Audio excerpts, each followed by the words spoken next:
大家好，我是芝麻开花。今天和大家分享西红柿的室内育苗，主要介绍西红柿室内育苗的大概时间以及育苗过程中的催芽问题。首先来看看西红柿适合育苗的时间。网上有好多商家或组织提供的网站，输入你所在的地区就可以得到一个当地植物的种植时间表。比如我所在的地区最后一个霜冻日是5月29日。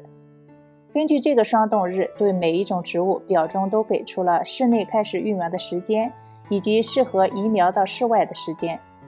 咱们向下翻到西红柿这一行，在加拿大卡尔加里，室内西红柿育苗的时间是4月初，移苗到室外的时间是6月初。时间确定了，我们在合适的时间范围内开始育苗。我今年要种的就是最常见的樱桃西红柿。育苗的时候，为了保证出芽率，人们要对有些植物的种子先进行催芽。网上也有很多给西红柿催芽的小窍门。那西红柿育苗到底是否需要催芽这一步呢？我今天就分别用直接播种、先泡种再播种，以及浸泡后先催芽再播种3种方法来做实验，希望能从中找到答案。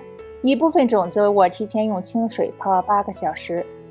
室内的花盆土先用水淋湿，搅拌均匀。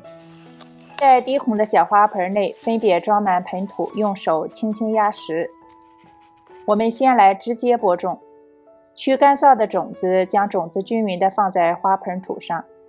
每个盆内我放了2到3粒种子，上面撒上薄薄一层大约6个毫米的土，然后插上标签。土是潮湿的，种上后就不用再浇水了。同一天提前泡好的种子，咱们拿出来一半，用同样的方法将种子种下。种子泡的有点多，每个盆里我种了4颗，同样也是附上一层薄土。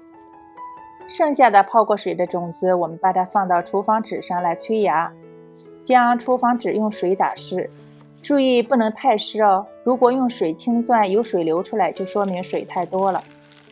包好装到保鲜袋里，然后放到温度在25度到30度的温暖的地方。温度湿度合适的话，3天后种子就发芽了。我们用同样的方法把发了芽的种子也种下，每盆里面我种了2颗。第7天，也就是催芽的种子种下第4天，所有的种子都出苗了。仔细打量所有的小苗，竟看不出大小的差别。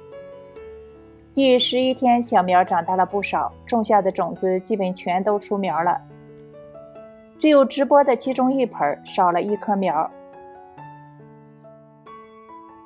第14天，每颗西红柿都分别长出了2片针叶，所有的苗都很健壮。第17天，我把它们放到一起，便于大家观看。第1排是直播的，第2排是浸泡过种子的，第3排是浸泡过种子催过芽的。3种方法种出来的苗，好像大小和长势都不分彼此，相差不多。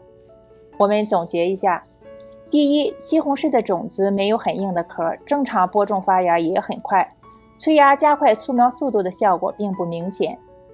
第二，催芽后的种子发芽率确实会高一些，如果大规模生产要考虑经济效益，或者你的种子来之不易，数量不多，可以考虑催种提高发芽率，否则意义不大。那么我们的结论就是，如果只是小规模家庭种植，催芽这一步完全可以省略。西红柿的室内育苗不难，可是小苗期间的管理却没这么容易。接下来我们会介绍如何进行室内小苗的管理，从而减少小苗的徒长。喜欢的朋友请订阅我的频道并打开小铃铛，及时的收看我们后续的分享。谢谢大家收看，咱们下期再见。